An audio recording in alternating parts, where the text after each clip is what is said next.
As we all know mga Kawan Stories, simula nga po nang hindi makuha ng Lakers si Klay Thompson, nabali nga po ang atensyon nila ngayon kay DeMar DeRozan. Bakit? Well, as a free agency, tanging si DeRozan lamang ang masasabi nating perfect fit para kina Lebron at Davis. Ngunit as of today, we can say na tapos na ang agawan sa kanya na kahit ang Miami Heat na gusto rin tong makuha kagaya ng Lakers, ayon sa source, pipirma na nga ito sa Sacramento Kings. Ibig sabihin lamang tapos na ang pag-asa ng Miami Heat.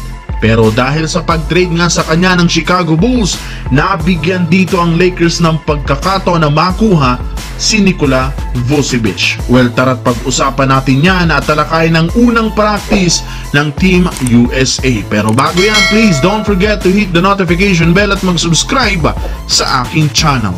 Unahin natin ngayon mga Kawan Stories ang unang araw ng practice ng Team USA. Kitang-kita nga po kung gaano ka-excited maglaro ang bawat superstar na ito at ayon sa report, hindi na nga daw papalitan si Kawhi Leonard dahil cleared na nga itong maglaro. Kung ating iisipin, madali lang namang makabuo ang team na ito ng chemistry, lalo pat lahat puro mga superstar na masasabi nating alam paano ang team play. Nagpakitang gilas pa rin dito si Stephen Curry ng kanyang 3-point shot ability na walang mintis.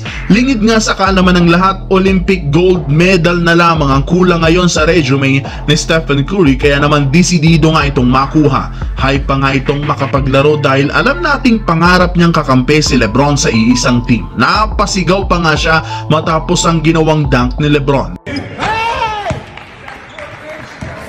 Nagpapatunay lamang na eto na ang huling run ni na Lebron, Durant at Stephen Curry sa Team USA. Well, total package mga Kawan Stories ang team na ito, simula starting 5 hanggang sa bench, solid kahit sino mang kunin. Ang aabangan na lang natin yan kung sinong bansa ang kayang sumabay sa kanilang lineup. I-comment nyo lamang sa baba ang inyong opinion at babasahin natin yan.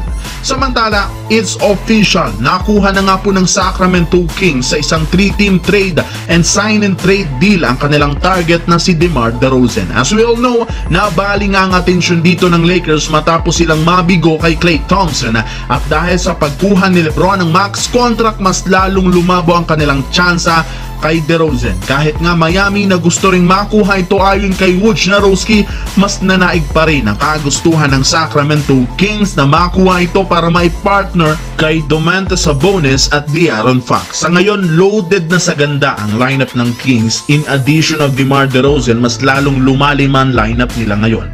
Ayon sa report ni Chris Haynes, naging parte nga si De'Aaron Fox ng nasabing meeting para i-recruit si DeRozan sa kanila. Ibig sabihin lamang nito, bagong superstar na naman ang hindi nakuha ni Rob Pelinka, and same thing with Pat Riley na isa rin namang interesado sa kanya. Up until now, wala pa rin namang nagagawang pagbabago si Pelinka. Pero as of today, base sa report, dahil nga na-trade na si DeRozan, available na rin naman ngayon ang big man na si Nikola Vucevic. Eto na rin naman ang panibagong pagkakataon ng Lakers at ni Rob Pelinka na mag-offer sa kanya, lalo pat big man ang kailangan nila ngayon. Pwede nga ditong i-offers D'Angelo Russell at Jackson Hayes.